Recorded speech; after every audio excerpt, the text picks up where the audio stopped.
وداعا لاغلاق القنوات ووداعا للانذارات اللي ممكن تاخدها القناه بتاعتك. التحديث اللي هنتكلم عنه النهارده ده من وجهه نظري ان هو افضل تحديث اليوتيوب عمله في سنه 2024، بس طبعا زي ما احنا عارفين اي حاجه ليها مميزاتها وليها برضه عيوبها، ولكن انا من وجهه نظري ان التحديث ده في 80% منه او 85% منه كويس لمنشئ المحتوى، وال15% الباقيين ممكن ان هم ياثروا بالسلب شويه على منشئ المحتوى، ولكن حاجه بتشيل حاجه. تعالوا ندخل في الموضوع عشان نفهم الدنيا فيها ايه. الفيديوهات التي يتم تغيير اعدادات خصوصياتها لتصبح خاصه في يوتيوب، نولي اهميه كبيره لمعالجه حاله اساءه الاستخدام بطرق من شانها التاثير بشكل حقيقي وايجابي في تجربه المستخدمين، ونسعى في الوقت نفسه الى توفير بيئه ملائمه على موقعنا لصناع المحتوى والمشاهدين في كل انحاء العالم. اننا نحاول تطبيق هذا المبدا بعده طرق، منها حظر استخدام العلامات التي لا صله لها بالمحتوى او المضلله، واذا تبين لنا ان الفيديو يخالف سياستنا يمكن ان نجعله خاص وبذلك لن يظهر للجمهور، واذا كان المشاهد يملك رابطا الى الفيديو سيظهر انه غير متاح. تعال نفهم الموضوع كده بقى ونعرف الدنيا فيها ايه. انت دلوقتي لو عامل المحتوى بتاعك محتوى مضلل او في اي حاجه مضلله في المحتوى بتاعك، او بمعنى اصح انت جيت عملت الفيديو ده الصوره المصغره بتاعته ما بتدلش على محتوى الفيديو من جوه، او الفيديو ده العنوان بتاعه ما بيدلش على محتوى الفيديو من جوه. وناس كتيره جدا في خلال الفتره الاخيره لقيناها ان هي بتعمل كده عشان تحاول ان هي تجذب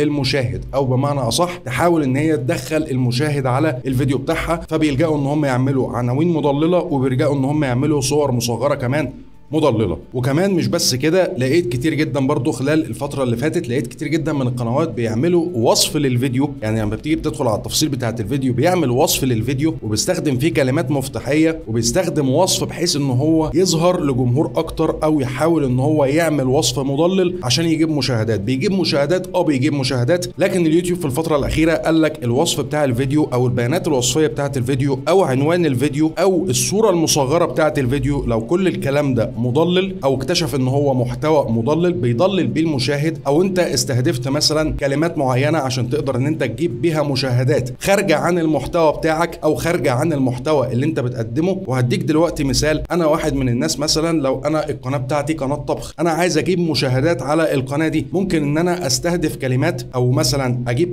الكلمات دي عليها بحث عالي في يوتيوب، ولكن ما تكونش ليها اي علاقه بالقناه بتاعتي او المحتوى بتاعي اللي هو محتوى الطبخ. كذلك المحتوى التعليمي، انا مثلا ممكن ان انا استخدم في الوصف استخدم كلمات مفتاحيه او استهدف كلمات مفتاحيه ما تكونش ليها اي علاقه بالمحتوى بتاعي، الغرض ان انا اخد منها مرات ظهور، والغرض ان انا ازود بيها المشاهدات عندي على القناه بتاعتي. لكن في الفتره الاخيره اليوتيوب جه عمل التحديث ده وقال لك لا، احنا لو لقينا اي خلل في البيانات الوصفيه سواء في الوصف او العنوان او الصوره المصغره، قال لك ان احنا مش هنحظر الفيديو، او بمعنى اصح مش هنشيل الفيديو من على المنصه، ولكن ان احنا بكل بساطه هنحول الفيديو ده ان هو خاص. يعني بدل ما هو المستوى العرض بتاعه علني، لا هيحول لك الفيديو من علني لخاص، هيدخل لك الفيديو خاص بمعنى اصح على القناه، لكن مش هيشيل لك الفيديو من على المنصه وهيديك انذار او هيديك تحذير. دي الحاجه الاولانيه اللي اليوتيوب هيعملها. طيب تعال نكمل كده مع بعضينا. بيقول لك كيف سيتم اشعاري بهذا الاجراء؟ ستصلك رساله الكترونيه تشير الى ان احد الفيديوهات اصبح خاص، يعني بمعنى اصح الايميل بتاع قناتك هيوصل لك رساله عليه من اليوتيوب هيقول لك ان في فيديو معين، الفيديو ده احنا حولناه خاص، ويمكنك في بعض الحالات تقديم طلب لإعادة النظر في القرار. وكجزء من عملية تقديم إعادة النظر في القرار قد تصلك رسالة إلكترونية إضافية تشرح لك الإجراءات الواجب اتخاذها. طيب حد دلوقتي هيكون بيتفرج عليا هيقول لي طب إيه المشكلة؟ إيه يعني لما الفيديو يتحول خاص على القناة؟ ما دلوقتي مثلا الفيديو هو علني، جالي يوتيوب راح حوله لي خاص، طب ما أنا بكل بساطة ممكن أغير الوضع بتاعه من خاص لعلني. لا، هقول لك ثانية واحدة بقى هنا، لو اليوتيوب نفسه هو اللي حول لك الفيديو خاص، ما ينفعش ان انت تحوله علني غير لما انت تعمل تقديم طلب لاعاده النظر في الفيديو، او بمعنى اصح لما انت تعدل البيانات الوصفيه بتاعه الفيديو، سواء كانت العنوان او الصوره المصغره او الوصف بتاع الفيديو او حتى الهاشتاجات، لان في ناس ممكن ان هي تكون بتستخدم برضه هاشتاجات في الفيديو بتاعها ما يكونش ليها اي علاقه بالمحتوى، الغرض ان هي تزود المشاهدات على الفيديو بتاعها. فانت بعد ما تعدل البيانات الوصفيه بتاعه الفيديو ايا ما كانت ايه هي، بعد كده بتقدر تقدر انك تقدم طلب لاعاده النظر في القرار ده. بعد ما انت تقدم طلب لاعاده النظر في القرار وتقول لليوتيوب انا والله عدلت الفيديو ورجعت الفيديو لوضعه الطبيعي، بعد كده اليوتيوب بيبدا ان هو يراجع الفيديو. ساعتها بتقدر ان انت تحول الفيديو علني، بتحوله من خاص لعلني. لكن طول ما الفيديو هو اليوتيوب حوله خاص وانت لسه ما عملتش اعاده نظر في القرار اللي اليوتيوب اخده، ساعتها انت ما تقدرش انك تحول الفيديو من خاص لعلني. وبرضه لو القرار ده من اليوتيوب اترفض، او بمعنى اصح انت قدمت طلب لاعاده النظر واعاده النظر ده اترفض، الفيديو هيبقى لسه خاص على القناه، مش هيبقى بامكانك اطلاقا ان انت تحول الفيديو من خاص لعلني. ولكن القناه بتاعتك مش هتاخد ولا تحذير ولا هتاخد انذار. ودي في حد ذاتها ده الجانب الايجابي من الموضوع، ان الفيديو مش هيتشال من على القناه، او بمعنى اصح قناتك مش هتتاثر بسبب المحتوى المخادع او المحتوى المضلل. ولو اليوتيوب شاف ان في بعض الحاجات اللي انت المفروض عليك ان انت تاخدها في الفيديو، او بعض الاجراءات اللي انت المفروض تاخدها في الفيديو، او بعض الحاجات اللي انت المفروض برضه تعدلها في الفيديو، هيبلغك برضه عن طريق البريد الالكتروني بتاع قناتك. تعال ننزل تحت كده مع بعضينا. بيقول لك ماذا يحدث للفيديو عندما يصبح خاص؟ عندما يصبح فيديو خاصا لن يظهر في قناتك او ضمن نتائج البحث، ولن يظهر ايضا للمستخدمين الاخرين. يعني بكل بساطه انت لما بتحول عموما الفيديو من علني لخاص، فالفيديو كده بيقع من نتائج البحث، ما بيبقاش ظاهر في قناتك، بيبقى ظاهر في قناتك انت كمنشئ محتوى، ولكن ما بيظهرش للمستخدمين، او انا اسف ما بيظهرش للمشاهدين على القناه بتاعتك. يعني اصبح كده ان الفيديو مش موجود في القناه، بس انت كمنشئ محتوى انت المفروض ان انت تشوفه عادي، مفيش اي مشكله تماما، لان انت صاحب القناه. فانت لما تيجي تدخل على قناتك هيبقى الفيديو ظاهر عندك ان هو خاص، لكن المشاهد مش هيشوف الفيديو، وفي نفس الوقت مش هيظهر له في نتائج البحث. ولو حتى المشاهد معاه لينك للفيديو ده او معاه رابط بيؤدي للفيديو ده، لو دخل على الرابط هيقول له اليوتيوب ان الفيديو ده اصبح غير متاح على المنصه. تعال نكمل كده. ولن يتمكن المشتركين في قناتك من مشاهده فيديو خاص، على عكس الفيديوهات التي يظبطها المستخدمون انفسهم على انها خاص. مثالا يعني الفيديوهات اللي انت مثلا ممكن ان انت تكون حاططها بنفسك ان هي غير مدرج، ساعتها انت تقدر لو بعت الرابط لاي مشاهد يقدر ان المشاهد يتفرج على الفيديو بشكل عادي خالص. ده مثال، ده في حاله لو انت اللي عامل الفيديو كده مش اليوتيوب هو اللي محوله لك بالمنظر ده. ولن نتمكن من تغيير حاله الفيديو قبل ارساله بنجاح لخضوعه للمراجعه مره ثانيه. يعني بكل بساطه انت مش هتقدر انك تغير الفيديو من خاص لعلني غير لما اليوتيوب يراجعه ويشوف ان انت اخدت الاجراءات اللازمه وعدلت التعديلات اللازمه على الفيديو. ساعتها انت بتتمكن انك تحول الفيديو من خاص لعلني، ولن يتم تطبيق اي انذار على حسابك عند حدوث ذلك. يعني بمعنى اصح اليوتيوب لو اكتشف ان في محتوى مضلل او مخادع وجاء اخذ الفيديو ده اللي هو شاكك فيه وحوله لك من علني لخاص، كده انت مش هتاخد ولا اي انذار ولا هتاخد اي تحذير خالص. هو ما عليه ان هو بس حول لك الفيديو من علني لخاص عشان ما حدش يشوف الفيديو ده لغايه لما انت تاخد الاجراءات اللازمه اللي انت ممكن ان انت تاخدها. يمكنك اصلاح اي مشاكل وارسال طلب لاعاده النظر بشكل مباشر من قسم مدير الفيديو. لتتم مراجعه الفيديو من جديد تتوفر ادنى الخطوات التي يجب اتباعها لارسال طلب لاعاده النظر. طيب يعني هو هنا بيقول لك بعد ما انت غيرت خلاص اعدادات الفيديو او بمعنى اصح عدلت عليه،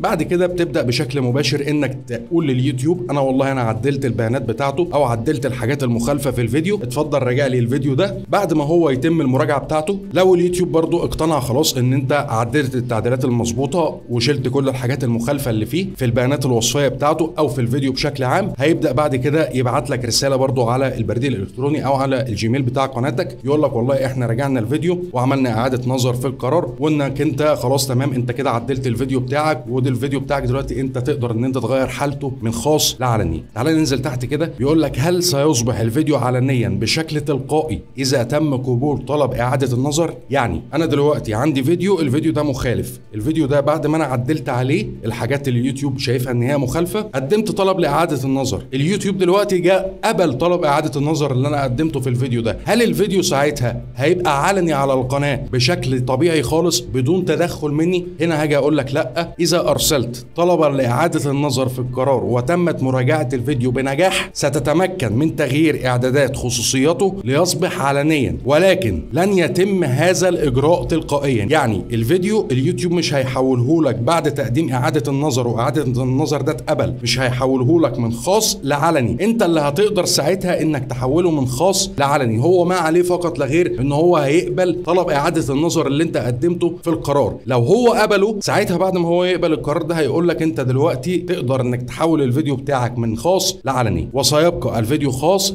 الى ان تغير اعدادات خصوصيته. يعني انت اللي بتغير اعداد خصوصيته مش اليوتيوب هو اللي بيحوله لك. وهدف هذا الاجراء الى التاكد من قدرتك على التحكم في اللحظه التي تغير فيها اعدادات خصوصيه الفيديو ليصبح علنيا. يعني بمعنى اصح هو عامل الموضوع ده او مخلي منشئ المحتوى هو اللي في ايده الموضوع ده بعد قبول طلب اعاده النظر، عشان بس يعرف ان منشئ المحتوى رجع له تاني الامكانيه او التحكم بمعنى اصح في الفيديو ان هو يحوله من خاص لعلني. يعني بمعنى اصح كده بيحاول ان هو يشوف او بيحاول ان هو يعرف هل فعلا طلب اعاده النظر ده اتقبل واصبح ليك الامكانيه انك تحوله من خاص لعلني ولا لا. ما تاثير هذا الاجراء في امكانيه تحقيق الربح؟ يعني بمعنى اصح الاجراء ده هيبقى اثره ايه انا عليا في تحقيق الربح؟ ان الفيديوهات التي تم تغيير اعدادات خصوصياتها لتصبح خاص غير مؤهله لتحقيق الربح. يعني بمعنى اصح الفيديو لما يبقى خاص على القناه او لما اليوتيوب يحوله لك خاص على القناه، طبعا انت مش هتقدر ان انت تحقق الربح منه، لان كده الفيديو يعتبر مش موجود خلاص قدام المشاهدين ومش موجود في نتائج البحث، ومحدش هيقدر يدخل على اللينك بتاعه لو هو معاه اللينك بتاعه او معاه الرابط بتاعه. وعندما تقدم طلبا لاعاده النظر ويتبين ان الفيديو لم يعد مخالف لسياستنا يمكن تحقيق الربح منه من جديد. يعني بمعنى اصح لو طلب اعاده النظر ده اتقبل وانت حولت الفيديو من خاص لعلني هتقدر ان انت تحقق الربح منه بشكل طبيعي خالص. ولكن طول ما الفيديو فيه مشكله وطول ما الفيديو لسه موجود خاص على القناه بتاعتك والفيديو لسه ما قدمتش طلب لاعاده النظر فيه عشان اليوتيوب يرجعه لك تاني على قناتك، مش هتقدر ان انت تحقق الربح على الفيديو ده الى ان يتم مراجعه الفيديو ويتم قبوله ضمن برنامج شركاء يوتيوب. بس في حاجه برضو هنا انا عايز ان انا اقولها لك عشان برضو انت تتاكد من كلامي. هنا بيقول لك لضمان عدم تغيير اعدادات خصوصيه الفيديو ليصبح خاص من جديد يرجى عدم نشر محتوى يتضمن علامات مضلله. يعني بكل بساطه تعالى ندخل كده على القناه بتاعتي، نفترض ان الفيديو ده هو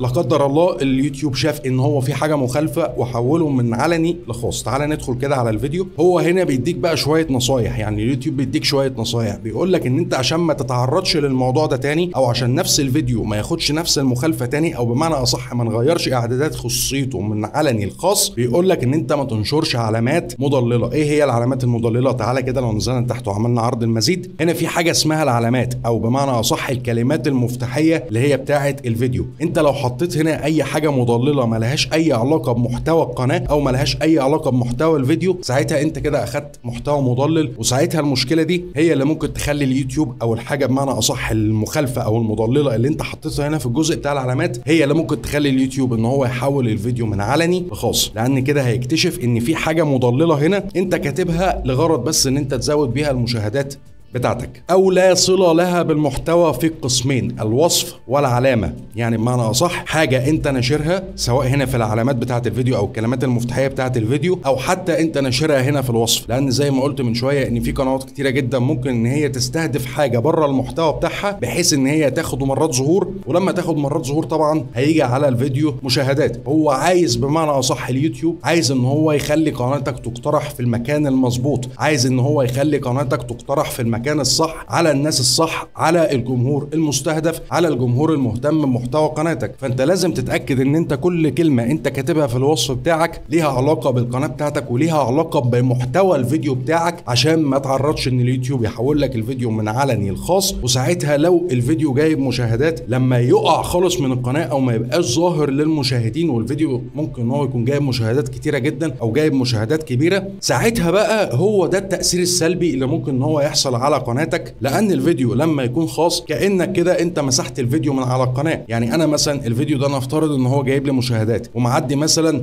ال 50,000 او ال 60,000 او ال 100,000 مشاهده يا سيدي، جيت انا رحت عامل كده ورحت عامل حذف للفيديو. طيب انا كده شلت المشاهدات بتاعته من على القناه بتاعتي، اصبح ان كده ان الفيديو مش موجود في نتائج البحث، الاقتراحات بتاعته وقعت خلاص، ما بقاش فيه اقتراحات للفيديو. الجمهور اللي هو كان بيعرف قناتي من خلال الفيديو ده او اللي دخل لي على قناتي من خلال الفيديو ده خلاص انا الصله ما بيني وما بينه اللي موجوده خلاص هي تعتبر اتقطعت، لان الفيديو انا مسحته او الفيديو اتعمل خاص. لان زي ما احنا عارفين ان حذف الفيديو او تحويله لخاص انت كده بتقطع الصله ما بينك وما بين المشاهد، وفي نفس الوقت المشاهدات بتاعته بتتسحب من على القناه، وده يعتبر تاثير سلبي بشكل كبير جدا على القناه بتاعتك. فهو ده الجانب الايجابي وده الجانب السلبي من الموضوع. ولكن برضو خليني اقول لك على حاجه هنا، ودي من وجهه نظري انا الشخصيه، ان انت لما تغير اعدادات الفيديو او بمعنى اصح اليوتيوب لما يغير لك اعدادات الفيديو عشان هو يكون من علني لخاص ويديك فرصه ان انت تغير البيانات الوصفيه بتاعه الفيديو او اعدادات الفيديو، ساعتها ده احسن بكتير جدا من ان قناتك تاخد انذار او ان قناتك تاخد تحذير، لان الفيديو فعلا ممكن هو يعمل لك مشكله في قناتك. فهو ده الجانب الايجابي وده الجانب السلبي من الموضوع. ولكن حتى الجانب السلبي من الموضوع مش هيكون له تاثير سلبي عليك زي ما قناتك تاخد انذار او تاخد تحذير او يتم اغلاقها بشكل كامل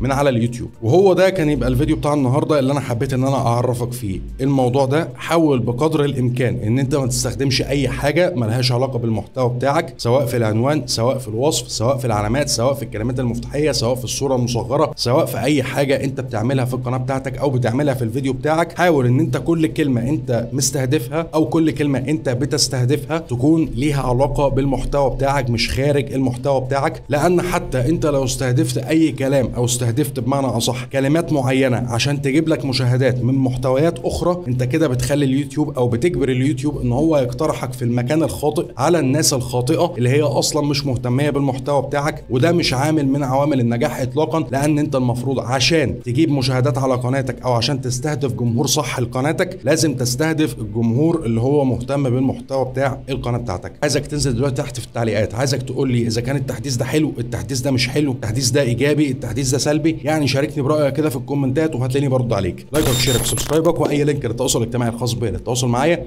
هتلاقوه تحت في الديسكربشن. اشوفكم في الفيديو الجاي. سلام.